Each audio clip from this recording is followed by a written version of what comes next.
Hey everybody, Keith Bergeron back with episode 2 of Berg's training post. This is basically I'm going to start showing you some of the tips that I know to pass to you. I don't know everything. I'm not the best pool player, but I can pass some knowledge down to you guys. So this one is a 3 easy training drills to do by yourself when you're bored and playing pool. And by easy, not so easy, but it's all about besting your own personal record. So it's not about if your friend can run it out and you can't run it out. If he can only do 2 balls, that's great. Work on getting to the 3rd ball. Work on getting to the 4th ball, depending on where your skill is. But this is the 8-point drill. It's when you take 8 balls and you marry them to the rail where the diamond closest to the pocket is. So every diamond closest to the pocket gets a ball that's married to the rail. The object of the drill is to run all 8 balls off the table. But like I said, it's all about besting your personal record. So let me give it a crack.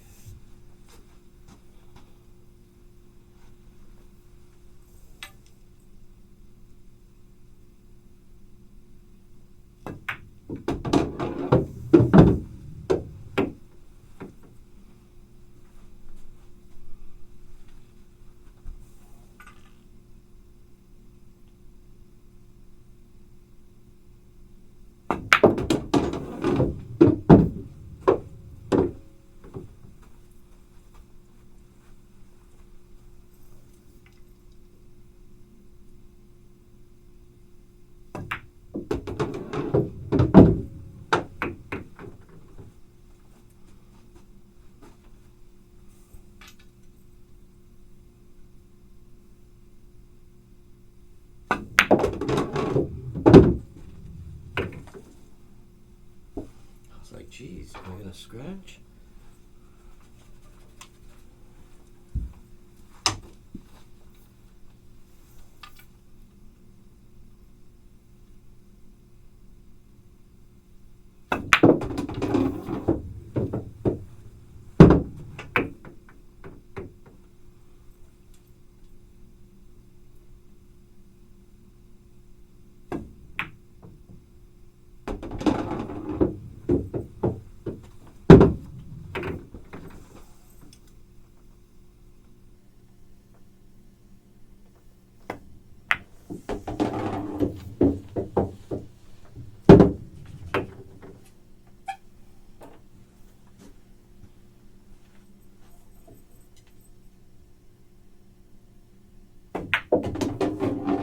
Okay. Well, that's a success on the 8-point drill. And like I said, it's not always about being able to do it if you're not there yet. If you're there yet, obviously, yeah, you want to run out every time you do it. But if you're not there, it's okay. It's all about beating your personal best. So this next one is for banking. And this just gets my side-to-side banking a little bit more accurate, a little bit more consistent. And that's what you want to be, is consistent as a player. As consistent as you can be, you know. And where I'm placing the balls is about center and about on the diamond lines.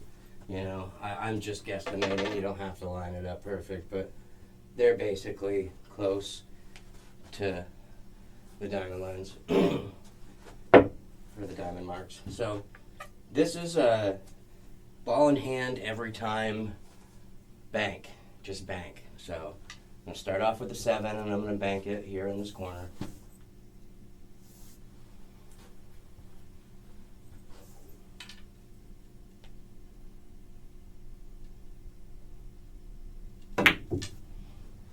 And like that, I already missed. That's okay. We want to improve on banking. I'm going to bank the 13 back here.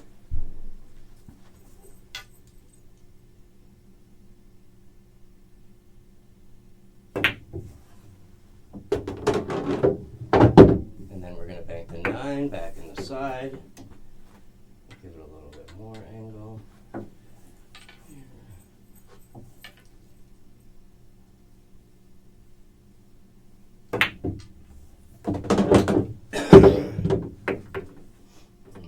Same with the 5.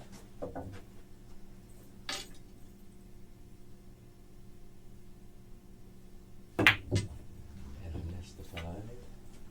But like I said, that's okay. It's not about perfection when you're practicing. Practicing makes perfection. Not the other way around. Nobody's perfect. And if you watch Pro Pool, that will show you in abundance that your favorite players, those high 700s, low 800 players, they make the same mistakes that we do once in a while, you know? You'll watch them and you'll be like, oh my God, how did they miss that shot? I make that shot 10 out of 10, you know?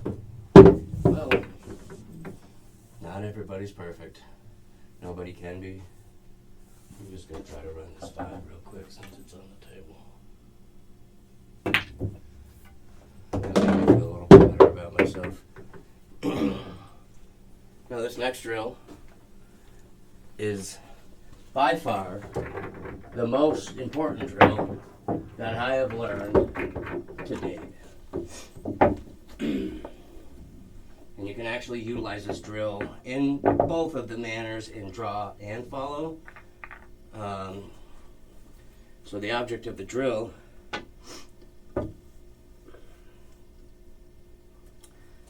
is to take your cue ball, and every shot that we're going to attempt, you want to draw your cue ball back and scratch. Or come pretty close, you know? So the first thing, you start fairly close to the pocket.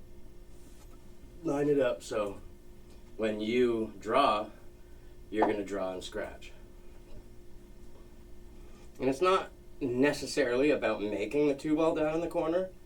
It's nice if you can, because it's showing that your shot's accurate and you're drawing back. But for right now, we're just concentrating on scratching the cue ball by using draw.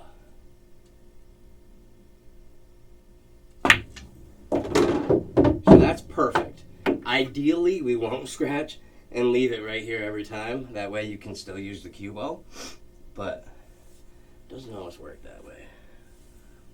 So every time that you draw it back, you move the distance of the object ball that you're trying to make down in the corner out further and further and further, closer to this pocket here. And you never move the cue ball out of the zone that we have it in. So what you're doing is you're making it a longer shot and a longer shot and a longer shot to see if we can build that draw back up to this side of the table.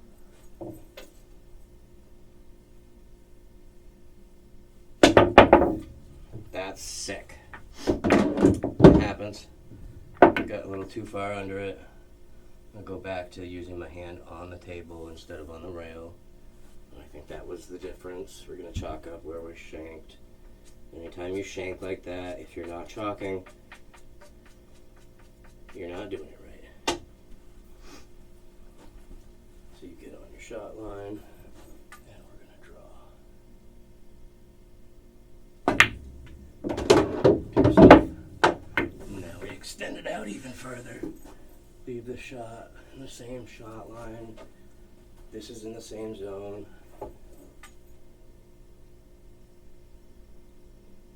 Draw back to yourself. This will not only help you draw, it also shows you if your shot, your stroke is true. Because if you don't have a true stroke, you're not drawing it back like that.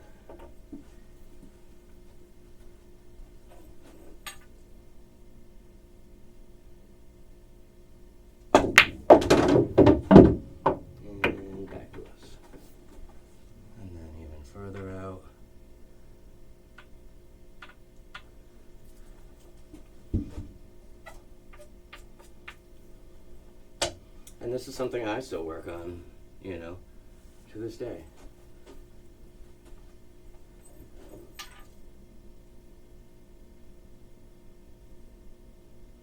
I didn't quite make it that time. But that's what your object is doing, and the more and more and more and more you try to do this, the more and more and more successful you'll be. And let's just do a little follow drill, just a simple one with these last 3 balls. All I'm trying to do is get my cue ball to follow up table with the 14.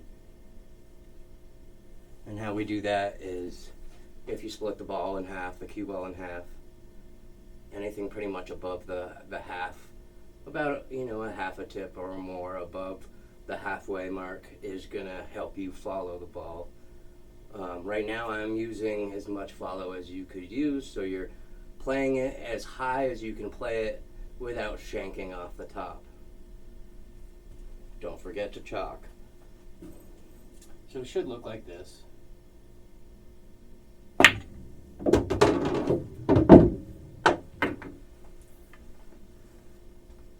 Beautiful.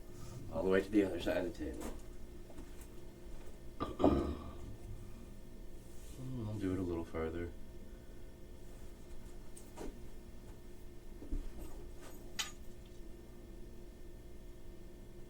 And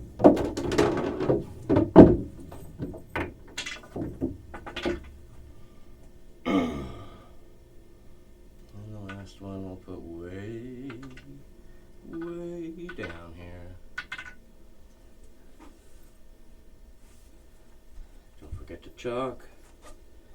Don't forget to do everything that we learned in video 1 with having your stance, your shot line, your back foot on the shot line, and you're thinking about, okay, we already know that our English is going to be extreme top. We want to follow it. We want it to come off the rail and maybe back up to us all the way. So we know our shot, speed, we're going to be playing, I don't know, around a 6, around a 7, somewhere around there. We're not smashing it, but we're hitting it at a good clip. And we've got all that made up, and now we step into our shot, back foot's on the shot line.